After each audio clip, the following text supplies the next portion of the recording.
오늘부터 우리 요셉의 이야기를 살펴볼 텐데요. 우리가 아브라함 봤고요. 그 다음에 이제 야곱 보았고, 야곱의 아들인 요셉의 이야기를 통해서 하나님이 우리에게 예비하신 그 은혜를 좀 나누려고 합니다. 오늘 첫 시간으로요. 제목은 이제 편애로 뒤틀린 가정. 그래서 우리가 이 제목으로 함께 나누겠고요. 창세기 37장 1절부터 4절까지 말씀입니다. 창세기 37장 1절부터 4절입니다. 저와 함께 교독하도록 하시겠습니다. 제가 먼저 1절 읽습니다. 야곱이 가나안 땅 곧 그의 아버지가 거류하던 땅에 거주하였으니 야곱의 족보는 이러하니라. 요셉이 17세의 소년으로서 그의 형들과 함께 양을 칠 때에 그의 아버지의 아내들 빌하와 실바의 아들들과 더불어 함께 있었더니 그가 그들의 잘못을 아버지에게 말하였더라. 요셉은 노년에 얻은 아들이므로 이스라엘이 여러 아들들보다 그를 더 사랑하므로 그를 위하여 채색 옷을 지었더니 그의 형들이 아버지가 형들보다 그를 더 사랑함을 보고 그를 미워하여 그에게 편안하게 말할 수 없었더라. 아멘.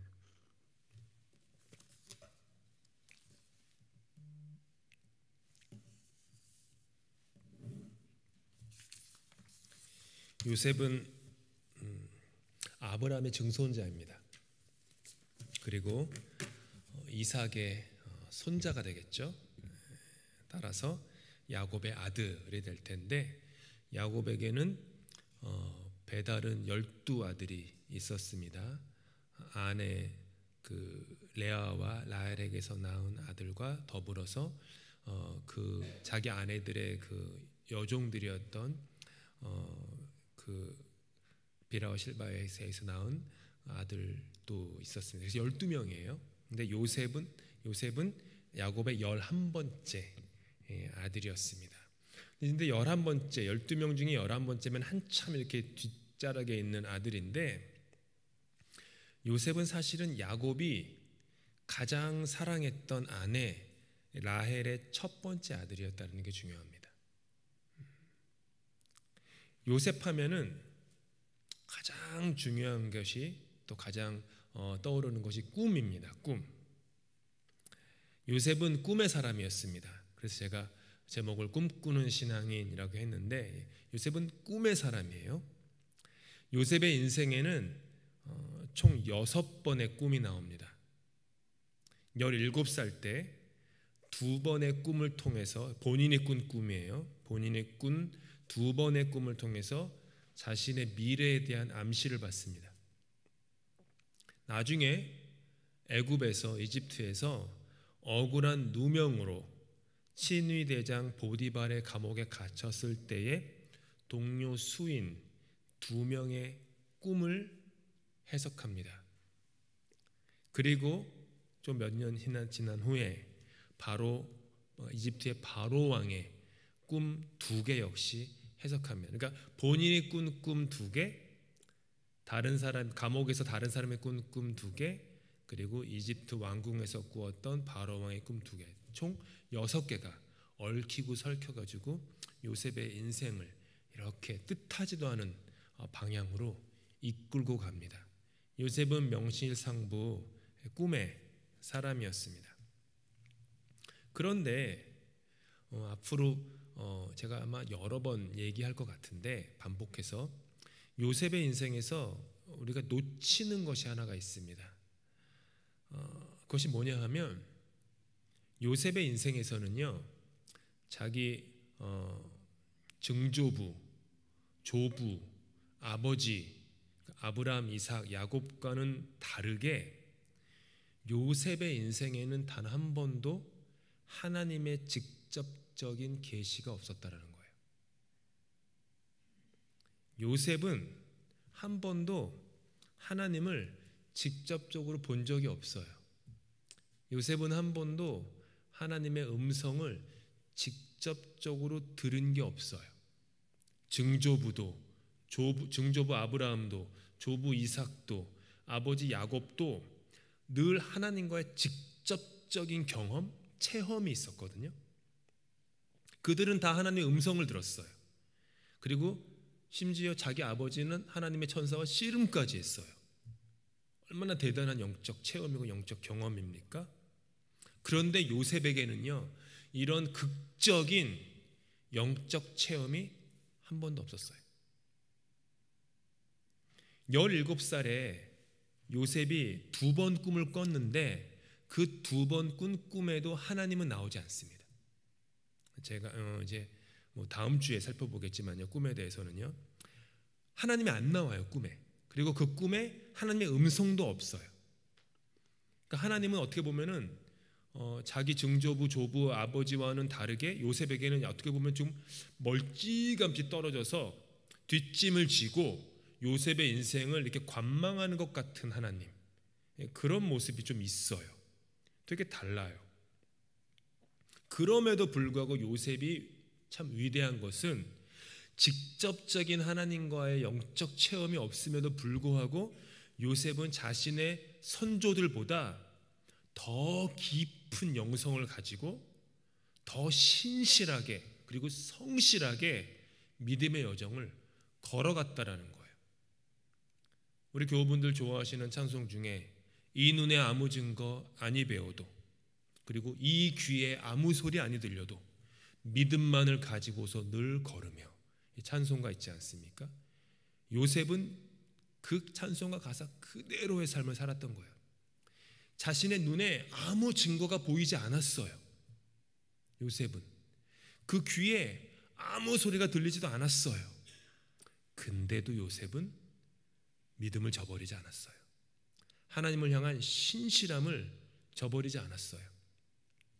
체험을 하면, 굉장히 극적인 체험을 하면 믿기가 얼마나 쉽습니까? 그렇지 않습니까?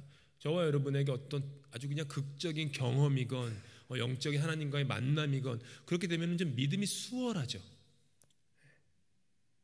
근데 예수님께서 도마가 당신 그 못자국과 창자국에 내가 손가락을 집어넣지 않으면 믿지 못하겠다, 예수의 부활을 안 믿었을 때 나타나셔서 너 봐라 한 다음에 그에게 하신 말씀이 뭐죠? 네가 본고로 믿느냐? 아니다. 보지 못하고 믿는 자는 더 복되다. 그러니까 신앙의 수준이라는 게 있어요. 보고 믿는 사람의 신앙의 수준은 어떻게 보면 그냥 아마추어예요. 보고도 믿지 못하면 어떡합니까? 봤는데. 듣고도 믿지 못하면 어떡합니까? 들었는데. 당연히 믿어야죠. 근데 그거는 하나님이 우리에게 원하시는 영적인 수준이 아니에요. 보지 못하고도 믿는 사람, 증거가 없어도 믿음을 지키는 사람, 눈으로 보지 못하고 귀로 듣지 않아도 하나님과의 관계를 성실하게 신실하게 자기에게 주어진 오늘 하루하루의 삶을 성실하게 살아가는 사람, 하나님은 그런 사람을 더 사랑하시죠. 그래서 이와 같은 요셉의 인생이 아브라함, 이삭, 야곱과는 되게 그 궤적을 달리하거든요. 그래서 우리가 그 요셉의 인생에서 저 한번 깊이 보면 좋겠고요. 이번에 성경 강의 시간을 통해서 우리 한 사람 한 사람이 요셉처럼 세워지면 좋겠고, 이 교회도 이렇게 요셉처럼 든든하게 세워지는 요셉과 같은 교회가 되면 좋겠습니다. 37장 2절에서 요셉은 다음과 같은 말로 역사의 무대에 등장합니다. 함께 읽겠습니다. 시작. 야곱의 족보는 이러하니라. 요셉이 17세의 소년으로서. 네, 거기까지입니다. 네. 야곱의 족보는 이러하니라. 이제 야곱의, 그러니까 누군가의 족보는 이렇다라고 하는 것이 그 유대인들이 전통적으로 쓰는 족보 서술 방식이에요. 언제나 자신의 가문의 족보를 얘기할 때는 누구의 족보는 이러하니라. 그게 이제 전형적인 문장이에요. 그러면은 야곱의 족보는 이러하기 때문에 당연히 야곱의 맏아들이 다음에 나와야 되는 거예요. 아브라함의 족보는 이러하니라. 그러면 이삭이 나와야 되는 거고요. 이삭의 족보는 이러하니라라고 하면은 맏아들이 나와야 되는 거예요, 원래는. 근데 지금 야곱의 족보는 이러하니다라고 하면서 나온 이름이 누구예요? 요셉이에요. 그러니까 맏아들이 아닌 사람이 나온 거예요. 지금 원래 맏아들이 누구냐 하면은 그 눈이 어두운 여인, 좀 어떻게 보면 성경적인 표현으로 보면은 여동생 라헬보다는 덜 이쁘다는 것을 애둘러 얘기한 거죠. 눈이 좀 어둡다라는 얘기는 그 레아에게서 낳은 아들이 첫째 아들인데 그게 르우벤이었어요. 그러니까 르우벤이 그 집안의 장자예요. 근데 성경은 야곱의 족보는 이러하니라 르우벤이라고 얘기하지 않고 요셉이라고. 이 얘기는 뭐냐 하면 요셉이 야곱 가문의 장자다라는 얘기예요. 요셉이 그 뜻이에요. 여기에 대해서 역대상 5장은요 다음과 같이 우리에게 알려줍니다. 화면 보시면서 함께 읽겠습니다. 시작. 이스라엘의 장자 르우벤의 아들들은 이러하니라. 르우벤은 장자라도 그의 아버지의 침상을 더럽혔으므로 장자의 명분이 이스라엘의 아들 요셉의 자손에게로 돌아가서 족보의 장자의 명분대로 기록되지 못하였느니라. 유다는 형제보다 뛰어나고 주권자가 유다에게서 났으나 장자의 명분은 요셉에게 있느니라. 이게 이제 우리 저번에 야곱 이야기를 할 때 제가 사실은 건너뛰었던 내용인데, 야곱의 큰 아들 르우벤이 야곱의 첩 빌하를 범해요. 그런 죄로 말미암아 그 장자권이 요셉에게로 넘어갔다. 이제 그 얘기를 지금 역대상 5장에서 하는 겁니다. 이렇게 넘어가요. 근데 그냥 첫째 아들 집안에 엄밀히 보면 첫째 아들 르우벤이 잘못한 것 때문이기도 하지만 성경을 가만히 보면 오늘 본문에서도 잘 드러나는데 야곱은 애시당초 레아에게서 낳은 르우벤에게 장자권을 물려줄 마음이 없었어요.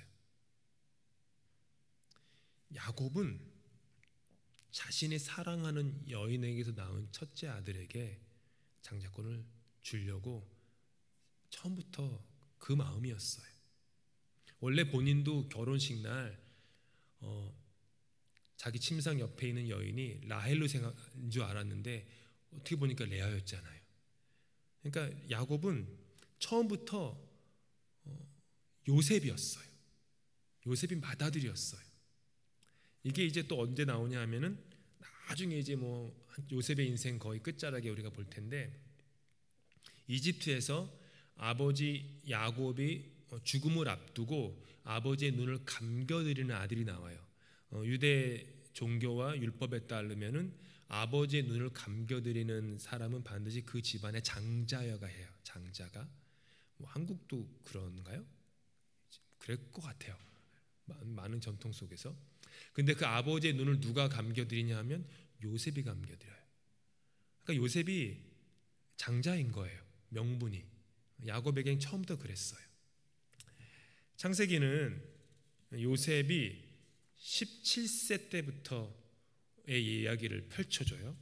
이 얘기는 16년 동안의 요셉 인생을 우리에게 알려주진 않아요. 제가 여러 번 말씀드렸다시피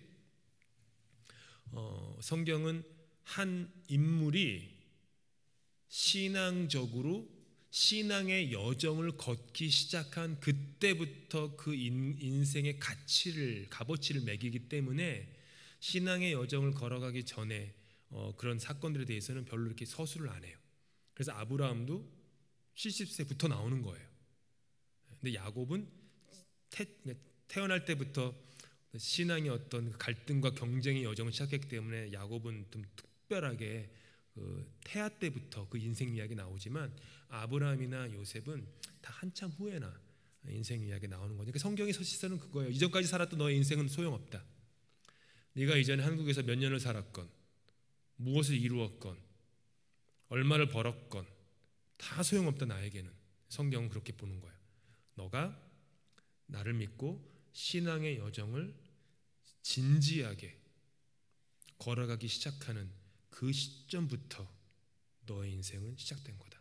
나는 그 이후의 인생에 관심이 있다. 이게 이 성경의 관점이죠. 요셉의 인생에서 가장 중요한 게 뭐라고 했죠? 꿈이에요. 그렇죠. 꿈 때문에 요셉의 인생에 고난이 닥쳤고, 꿈 때문에 요셉이 누명을 겪었고, 꿈 때문에 요셉이 역전의 삶을 살았고 그 꿈 때문에 형들과 극적인 화해를 하거든요. 그래서 그 꿈부터 성경은 얘기하는 거죠. 꿈은 다음 주에 얘기할 거예요. 사람마다 이렇게 자기 인생의 테마가 있어요. 아브라함의 인생의 주제는 하나님과의 만남이죠. 하나님을 다른 어떤 것보다 더 우선시하는 그 선택의 과정이 그의 삶에 녹아 있었기 때문에 아브라함은 믿음의 조상이라고 부르는 거죠. 요셉은 아버지 야곱, 그러니까 요셉의 아버지 야곱의 인생의 주제는 형 에서예요. 늘 평생 동안 에서와의 그 관계, 그렇죠.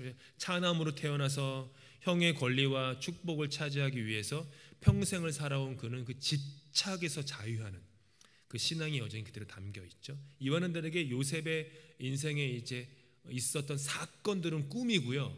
요셉의 인생에 있었던 그 강력한 주제는 형들과의 관계예요. 형들과의 관계. 그래서 요셉은 처음 시작부터, 오늘 본문이 처음 시작이잖아요. 형들과 관계가 틀어진 것으로 시작해요.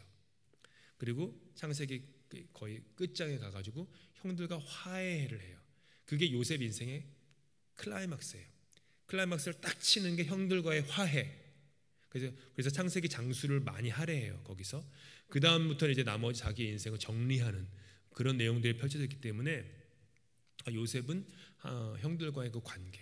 그러니까 좀 이게 좀 성경이 가지고 있는 어떤 관점이죠. 증조부는 어떤 하나님과의 그 관계. 자기 아버지는 그 형제와, 그러니까 형과의 1대1의 관계.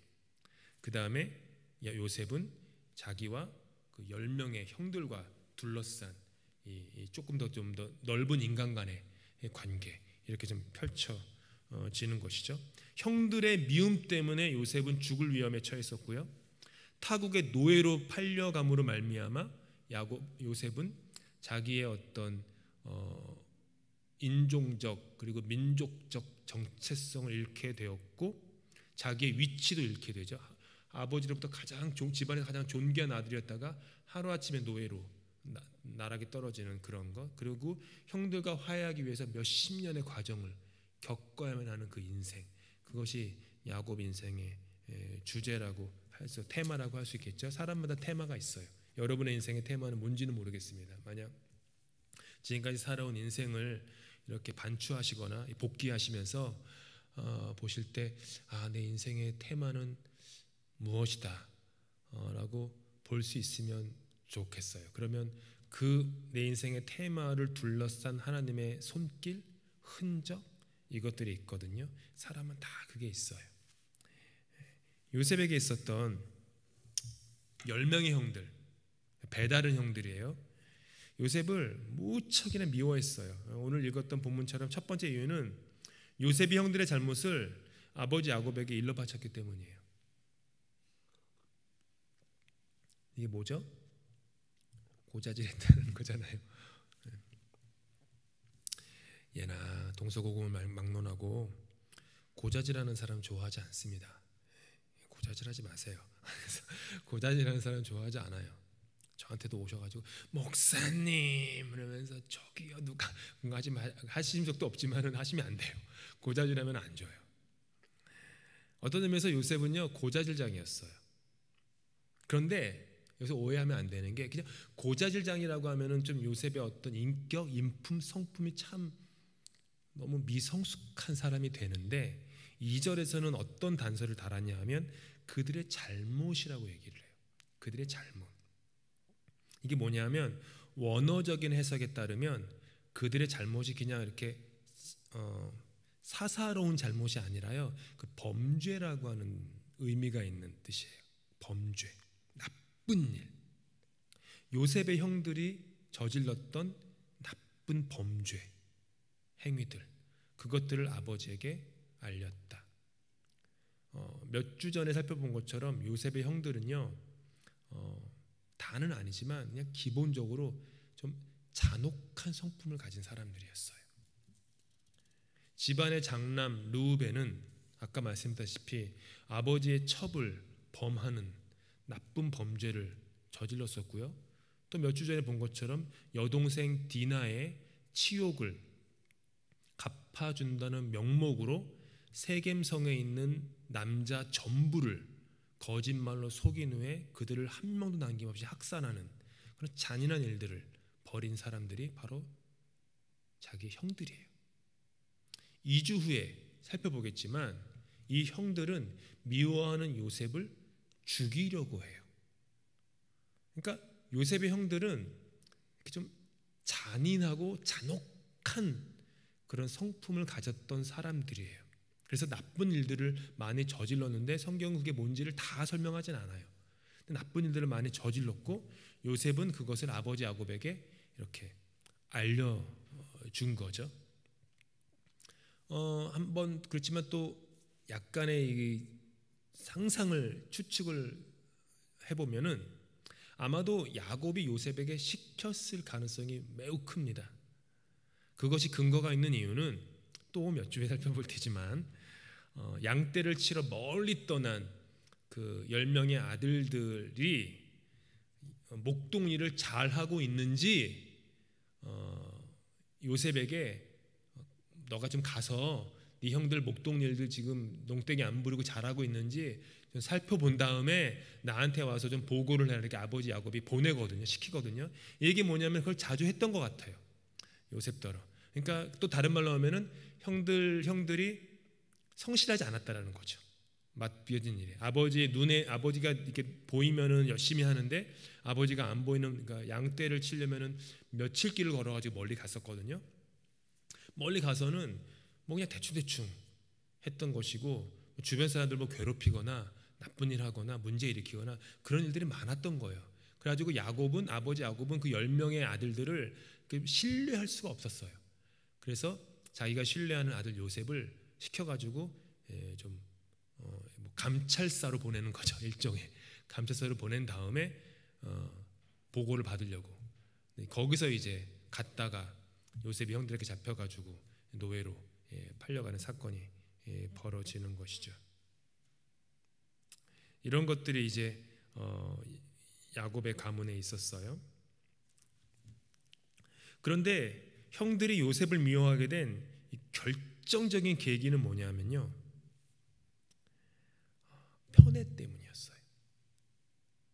아버지 야곱이 요셉만 사랑했어요. 야곱은 이렇게 어떤 일들을 세련되게 그리고 사려 깊게 처리하는 사람이 아니었거든요. 그래서 야곱은 요셉을 향한 편애하는 마음이 그냥 노골적으로 드러나는 사람이었어요. 그냥 언어와 행위에 그냥 다 드러나요. 그 한 예로 야곱이 자신의 가족들을 이끌고 결국에는 가나안 땅으로 귀향하게 될 때 저 멀리서 형 에서 혹시라도 아직 자신을 향해서 미운 증오의 마음을 가지고 있을지도 모르는 그 사냥꾼 형 에서가 400명의 군사를 데리고 오고 있는 거예요. 그 보고를 받자 야곱이 겁이 덜컥 나가지고 어떤 꾀를 내었냐 하면은 자신의 가족을 네 그룹으로 나눠요. 네 그룹으로. 그 얘기는 뭐죠? 앞에선 무리가 에서로부터 공격을 받으면 공격받는 동안에 그 뒷 무리들이 도망가라는 거예요. 그러면 1차 방어선이 무너지고 2차 방어선이 무너지고 3차 방어선이 무너지고 그러니까 생존 확률이 어디가 높죠? 제일 뒤에 있는 그룹이 생존 확률이 높은 거예요. 근데 그 제일 뒤에 있는 그룹에 요셉을 둬요. 형들은 다 알죠. 이 눈치가 없겠어요. 자기들은 앞에 있어서 총알바지 시키고 쟤는 저 뒤에서 우리가 총알바지 되는 동안에 제 목숨은 부지하라고 두는. 그러니까 말과 행동에 그냥 편애가 그냥 쫙 깔려 있었던 게 야곱이에요. 조금도 거기에 숨기려고 하지도 않았고 감추려고 하지도 않았어요. 이런 아버지 야곱의 부지부식간의 언행으로 말미암아 어떻게 보면 요셉의 형들의 마음이 병들어갔던 거예요. 원래 요셉의 형들이 뭐 그렇게 악한 사람이진 않았던 것 같아요. 근데 이런 아버지의 편애, 뒤틀린 가정, 또 어머니들 사이의 경쟁, 그리고 어머니의 그 첩들 사이도 막 경쟁, 이런 좀 엉망진창인 그런 가정 환경 속에서 형들이 가지고 있는 것들은 뭐 용서, 뭐 화해, 뭐 인내, 뭐 온유, 자비, 양서, 성령의 뭐 이런 열매가 아니라 미움, 증오, 시기, 질투, 분노 이런 것들. 그러다 보니까 몇몇 형들은 그 감정들이 막 좀 즉각적으로 폭발되는 그런 형들이 많았고요. 다 그런 건 아니에요. 형들 중에 유다 같은 사람은 자신의 감정이 막 즉흥적으로 폭발되는 그런 것들은 잘 보이지 않고 약간은 좀 사려 깊은, 그래서 뭔가 조금 데미지 컨트롤을 하려고 하는 모습으로 유다는 쭉 나오고 있죠. 그런 건데 어떤 형들의 마음이 병들어 갔던 거예요. 그러니까 가정에서 뭔가 이렇게 부모가 이렇게 어느 한편으로 치우치게 되면요, 그러면은 그 옆에 있는 다 알거든요. 병 들어가요. 교회에서도 치우치게 되면 다 병 들어가요. 솔직히 제가 만약에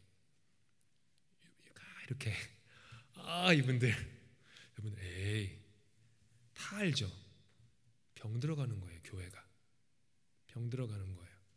구역에서도 구역장이건 리더들이 어떤 구역원들은 이렇게 소중하게, 또 어떤 구역원들은 뭐 대충 다 알죠. 점점 병 들어가요. 나중에 선교회가 생기게 되면 선교 안에서도 그런 일이 있을 수도 있고 사역팀 안에서도 그런 일이 있을 수 있고 비일비재하죠. 그런 것들이 다, 사람은 영적인 동물이거든요. 그래가지고 다 그런 것이 있어요. 그래서 근데 우리가 뭐 언제나 공평할 수는 없죠. 언제나 모든 사람을 뭐 똑같이 뭐 마음이 똑같이 향하는 건 아니에요. 근데 본인이 그걸 알아야 돼요. 그래서 의도적으로 본인의 마음을 훈련해야 되는 거죠. 내가 의도적으로 그런 행동 거지를 생각을 해야 되는 거죠.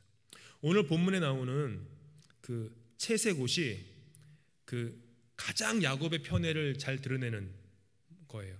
채색옷은 히브리어에 따르면 정확히 어떤 옷인지는 몰라요. 인터넷에서 검색하시면 막 채색옷, 막 컬러풀한 옷 막 나오고, 뭐 작년에 그 토론토 다운타운에서 그 뮤지컬 했었을 때 영어 제목이었는데 제가 까먹었어요. 그 제목이 요셉과 요셉의 화려한 채색옷, 그런 뮤지컬이 있었어요. 유명한 뮤지컬. 우리 교인들 중에서도 몇 분이 가서 봐서 좋았다는 얘기 저한테 들려주었는데, 근데 그런 것처럼 채색옷일 수도 있는데 70인역은 뭐냐면 이제 그 히브리어를 헬라어로 최초로 번역한 인류 역사상 최초의 그 번역 성경이에요. 구약 성경. 그 70 넘은 사람이 번역을 해서 70인역이라고 하는데, 거기서는 그냥 다양한 색의 옷, 이 정도로 번역을 하고, 성서학자들은 또 다르게 해석하는데 소매가 긴 옷이라고도 번역을 해요. 한국도 뭐 이렇게 한국의 드라마, 옛날 드라마를 뭐라 그러죠? 사극 감사합니다. 사극 보면은 그 고관 대작들은요, 이 소매가 긴 옷을 입으세요. 언제나 아시죠? 이 소매가 길고요, 여기가 이렇게 추렁추렁 해가지고 뭘 여기다 뭘 넣어요. 이렇게 뭔가를, 그러니까 소매가 긴 거, 좀 넓은 거, 이런 거는요, 이 신분의 상징이에요. 예나 지금 동서고금막론하고. 요셉도 그런 옷이었을 거다. 뭔지 모르겠어요. 뭐 색깔이 화려했는지, 장신구가 많았는지, 소매가 길었는지, 아니면 전부 다 했는지 모르겠지만 우리가 알 수 있는 것은 뭐죠? 아주 귀한 옷이었다라는 거예요. 요셉이 입은 옷이. 양을 치는 목동들은요, 그런 귀한 옷을 입고 양을 치기를 안 하죠. 형들은 다 양을 치는 사람들이었어요. 그들의 옷은 별 볼일 없는 옷이었어요. 근데 요셉은 화려하게 장식된 옷을 입었어요. 이 얘기는 뭐죠? 요셉은 목동 일에서 제외된 거예요. 열외, 언제나 열외. 형들은 풀도 묻어 있고 분뇨도 묻어 있을 거고 막 찢어져 있고 막 이런 옷이 누더기였을 텐데, 그런 자기들 앞에서 너무 힘들어가지고 바닥에 누워가지고 헉헉대며 쉬고 있는데 막 소매가 길고 막 장신구가 휘황찬란한 애가 옆을 왔다 갔다 지나다녀 봐요.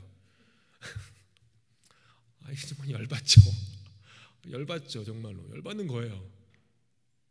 정말. 게다가 제일 나이 많은 사람도 아니고 제일 막내잖아요.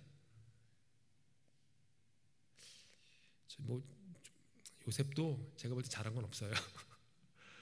좀 형들의 그런 시기 질서를 알았으면 좀 사력 있게 채색 옷을 좀 경우에 따라서 입어야 되는데 그냥 뭐 시도 때도 없이 입고 다녔는지는 모르지만 그냥 그랬던 것 같아요. 17살이어서 그랬는지 모르죠. 네. 아무튼 옷 자체가 신분증이었어요. 요셉 특별하다. 아버지가 요셉은 우리랑 다르게 편애하고 있어 라고는 신분증. 형들이 요셉을 미워하는 것은요, 어떻게 보면 당연한 거예요. 그리고 아버지 야곱의 편애는요, 단순히 감정적인 것만은 아니었어요. 아버지가 요셉을 편애한다라는 것은 이게 어떤 상징이 있냐 하면 아버지가 죽은 후에 아버지의 그 많은 유산을 물려받을 사람이 요셉이라는 뜻이에요. 형들은 그걸 다 알았어요. 아버지가 요셉을 편애하네. 아버지가 돌아가신 후에 우리에게 떨어질 콩고물은 하나도 없구나, 이 뜻이잖아요. 근데 이것은 뭐 야곱의 결혼 때부터 이미 자명한 일이었죠. 한 집안에 아내가 2명에 첩이 2명이고 그들 사이에 경쟁적으로 낳은 아들들이 12명이라면 어떻게 그 가정이 한날 한시라도 화목할 수 있겠습니까? 애시당초 시작부터 가능하지 않은 거예요. 라헬과 레아가 남편 야곱의 사랑을 독차지하려고 끊임없이 경쟁하였던 것처럼 어머니들의 그런 모습을 보고 자란 아들들 역시 마찬가지였던 거예요. 그들은 내 편, 네 편으로 가르고 서로를 깎아내리고 조금만 틈이 보이면 물고 늘어지고 시샘하고 질투하고 미워했던 거예요. 형들은 요셉을 아주 미워했어요. 4절에 보니까 그들은 요셉에게 편안하게 말할 수 없었다. 편안하게 말할 수 없었다라는 뜻은 다른 번역에 따르면은 정겨운 말 한마디 건네지 않았다라는 거예요. 또 다른 말로 하면은 혹시라도 지나가다가 만나면 인사조차 하지 않았다, 이 뜻이에요. 어머니는 다르더라도 아버지는 같은데 이들은 서로 요셉에게 인사하지 않았어요. 인사조차 하지 않는 가정에 어떻게 평화가 있을 수 있겠습니까? 요셉의 인생에서 6번의 꿈이 있었던 것처럼 이 옷이요, 사실은 되게 중요한 상징을 가져와요. 요셉은 어떻게 보면은 요셉이 입고 있었던 옷이 변함으로 말미암아 훈련받고 연단받고 깎여지고 부서지고 무너져서 새로운 사람으로 좀 거듭나게 되고 사용받는 사람으로 변해요. 오늘 본문에서 요셉이 입은 채색 옷이 있잖아요. 자신의 위치, 아버지의 편애, 형들의 시기, 미움을 상징하죠. 그러다가 이 채색 옷이 짐승에게 물어뜯긴 옷이 돼요. 거짓말이죠. 형들의 거짓말로 아무튼 채색 옷이 짐승에게 물어뜯긴 옷이 되어서 아버지 야곱에게 말할 수 없는 슬픔을 안겨주고 형들에게는 복수의 희열을 안기는 옷으로 변해요.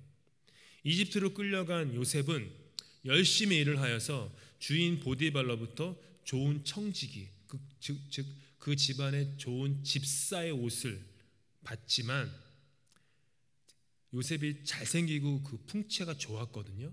그래서 그의 육체를 탐했던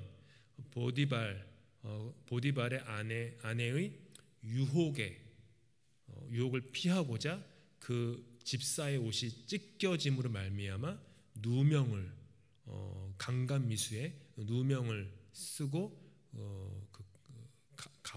가정에 있는 집안에 있는 감옥에 갇히게 되죠. 나중에 바로의 꿈을 해석한 후에 바로는 요셉을 나라의 총리로 세우면서 그에게 제일 처음 한 게 뭐냐면은 귀한 옷을 선물해줘요. 그 이후로부터 요셉의 옷은 더 이상 찢기지 않아요. 요셉의 옷은 인생 살면서 몇 번 찢겨요. 찢길 때마다 요셉의 인생에 어떤 일이 벌어지는데 그게 다 하나님의 연단이었어요. 더 이상 찢기지 않아요. 대신 그의 마음이 찢기죠.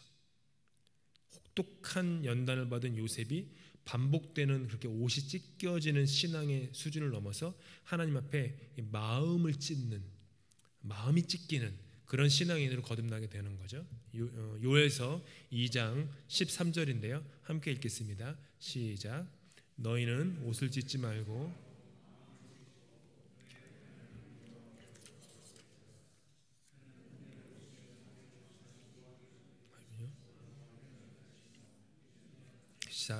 뜻을 돌이켜 재앙을 내리지 아니하시나니. 아무튼 이런 옷의 변화가 있었고요.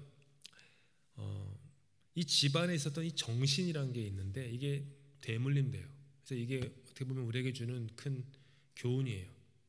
좋은 정신이건 나쁜 정신이건 그것은 우리 세대에서 끝나지 않습니다. 이어지게 돼 있어요. 반드시 어떤 식으로든. 야곱은 그 스스로가 아버지 이삭의 편애로 말미암아 망가진 유년 시절을 보냈어요. 마다들을 좋아하는 아버지, 고기를 좋아하고 그 고기를 사냥해서 가져다주는 마다들을 좋아하는 그 아버지 이삭.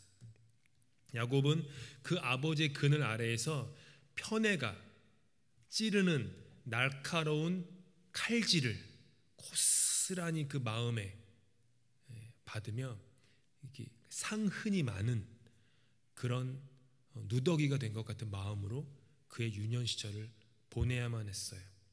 그랬으면, 본인이 그런 아픔을 겪었으면 자기 때에서 끊었어야죠. 악순환이 끊어지게 해야죠. 그런데 야곱은 아무런 성찰과 혹은 깊은 성찰과 반성 없이 그것이 그대로 반복되게 해요. 편애는 가족 전체에게뿐만 아니라 결국에는 그 편애의 대상인 요셉에게도 큰 불행을 끼칠 수 있다는 것을 깨닫지 못해요. 편애는요, 내가 편애하지 않는 사람에게도 불행을 끼치지만 결국에는 내가 편애하는 그 대상에게도 불행을 끼치고요, 결국에는 그것이 나 자신에게도 불행을 끼쳐요. 그러니까 편애는 모든 사람을 불행하게 만드는 악순환이에요. 여러분, 편애는요 생각보다 매우 강한 감정입니다. 미움은 매우 강한 감정이어서 그로 인해서 에너지가 엄청나게 소비되죠. 편애도 마찬가지예요. 편애는 뭐예요? 어느 한 사람 혹은 어느 한쪽만을 치우치게 사랑하는 것이죠. 여러분, 치우치면요 인생이 반드시 불행해요. 성경에도 써 있잖아요. 좌로나 우로나 치우치지 말고 네 발을 악에서 떠나게 하라. 치우치면요 시야가 좁아져요. 그래서 편견에 사로잡혀요. 정저지화라는 말이 있죠. 우물한 개구리, 나만의 작은 세상에 가두어져요. 그것이 전부인 줄 알기 때문에 그런 사람에게는요 진정한 구원이 없어요. 구원이라는 히브리어 뜻이 넓은 곳으로 옮겨진다는 뜻이라는 걸 제가 예전에 말씀드린 적이 있어요. 구원은요 그냥 땅에 살다가 하늘로 옮겨지는 것만이 구원이 아니라 히브리 구약 성경에서 가지고 있는 구원의 그 단어의 뜻은 좁은 데에 가두어져 있던 사람이 넓은 들판, 넓은 곳으로, 그러니까 벽이 없고 울타리가 없고 가림막이 없는 그런 넓은 세상으로 옮겨지는 것, 그걸 히브리 성경에서는 구원이라고 얘기해요. 초대교회 제자들이 정저지와 우물한 개구리, 치우침의 사람들이었다면 그들은 절대로 이스라엘 땅을 벗어나지 않았을 겁니다. 지옥의 불쏘시개로 여겨지는 이방인을 자신들과 같은 하나님의 피조물로 여기지도 못했을 것이죠. 우리는 런던이라는 곳에 살고 있습니다. 그런데 절대로 내가 살고 있는 런던이라는 지역에 살지만 우리의 시선이 좁아지면 안 돼요. 치우치면 안 돼요. 이 작은 한인 사회에 사로잡히거나 한인 사회에서 돌아가는 어떤 정신과 생각에 함몰되거나 좋건 나쁘건요. 그렇게 되면 하나님이 원하시는 그런 넓은 마음, 글로벌 크리스천 될 수가 없습니다. 하나님이 원하시는 넓은 시선, 열린 생각 가질 수가 없어요. 알코올 중독자 아버지 밑에서 고난을 겪은 아들이 아이러니하게도 아버지처럼 똑같은 알코올 중독자가 될 가능성이 높습니다. 아버지를 미워하는, 그래서 나는 절대로 아버지처럼 되지는 않을 거야 라는 그의 치우친 마음이 강력한 에너지가 되는 거예요. 그래서 그 에너지가 그의 삶을 이끄는 거예요. 부모에게 심한 매를 맞으며 자란 자녀가 내가 엄마 아빠에게 이토록 심한 매를 맞으면서 혹 학대를 당했지만 나는 결혼해서 애 낳으면 그러지 말아야지 다짐하고 또 다짐하지만 많은 경우에 또 그 사람이 부모가 되어서 자녀를 학대하는 일이 벌어져요. 나는 엄마 아빠처럼 안 할 험한 말도 하지 않고 때리지도 않을 거야 하면서 부모님을 향한 치우친 마음이 결국 그의 인생을 움직이는 가장 강력한 에너지가 되어버렸기 때문에, 그러니까 계속 거기에다가 먹이를 준 거예요. 자기도 모르게 내가 싫어하는 그 어떤 정신에다가 계속해서 모이를 준 거예요. 그래서 작았던 그 마음들이 점점 더 커지는 거예요. 여러분, 내가 무엇을 묵상하느냐에 따라서 내가 그런 사람이 되는데 편애를 묵상하니까 그런 사람이 되는 거죠. 험악한 시집살이를 한 며느리가 나중에 험악한 시어머니가 된다고 하더라고요. 모르겠어요. 여러분 어떠신지. 웃으시는 분들은 무슨 의미로 웃으시는지 모르겠지만 험악한 시어머니를 향한 미움과 같은 부정적 감정에 치우치게 됨으로 말미암아 그것이 조금씩 그 며느리의 영혼을 갉아먹기 때문이에요. 알코올 중독의 아버지의 모습이, 자녀를 때리는 부모의 모습이, 며느리를 괴롭히는 시어머니의 모습이 익숙한 게 돼버린 거예요.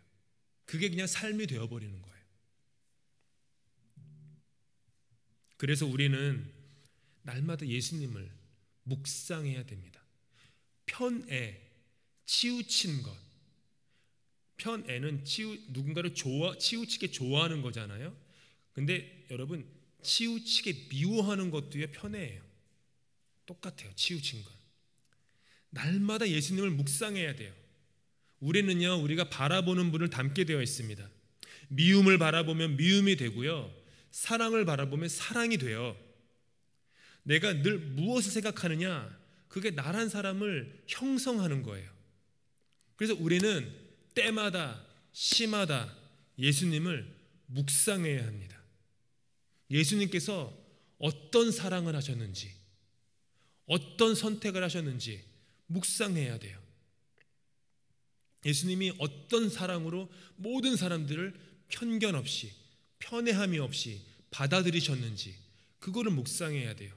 예수님은 12명의 제자들을 앞에 세워두고 비교하신 적이 단 한 번도 없으세요. 베드로, 네가 최고다. 유다, 너는 너무 못됐어. 그렇게 편애해가지고 유다가 예수님을 배반하는 선택을 한 게 아니에요.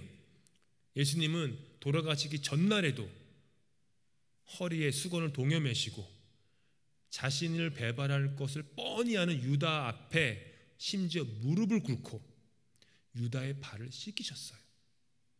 그게 예수님이에요. 우리는 그런 예수님을 바라봐야 돼요. 아, 내 등에 칼을 꽂을 그 사람 앞에서 내가 무릎을 꿇고 그 사람의 발을 씻겨줄 수 있는가? 당신은 나를 향해 미움을 선택하지만 나는 절대로 어느 한순간도 미움이라는 늑대에 집어삼킴 당하지 않을 거야. 나는 사랑할 거야. 나는 사랑할 거야. 예수님을 바라봐야지 되는 겁니다.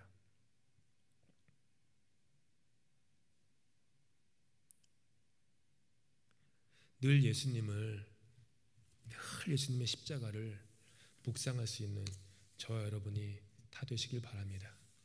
우리 마음 가운데 치우치는 마음, 편애하는 마음, 이런 것들이 있다면 한번 돌아보시면서 하나님께 회개하십시다.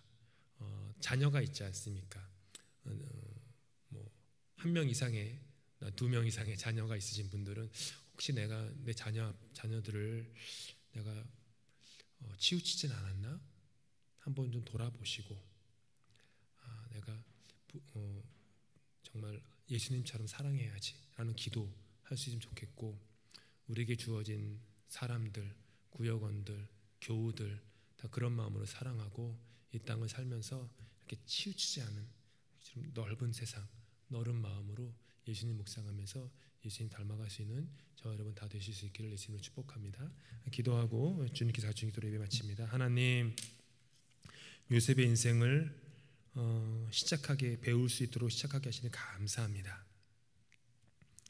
아무쪼록 요셉의 인생을 통해 드러난 여러 가지 사건 사고들과 넘어짐과 회복과 찢겨짐과 싸매어진 모든 일들을 통하여서 하나님, 우리가 우리 인생을 성찰하게 하시고 우리 인생을 반성하게 하시고 아주 조금이라도 우리 인생에 실제적이고 구체적인 변화를 일으킬 수 있도록 주님 우리와 함께하여 주시옵소서.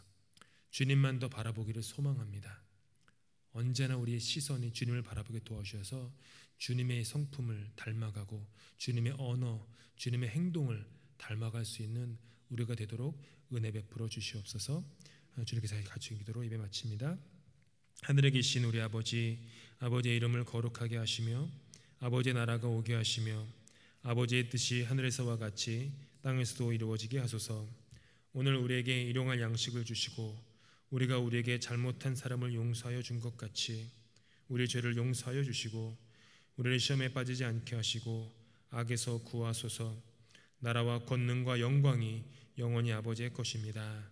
아멘.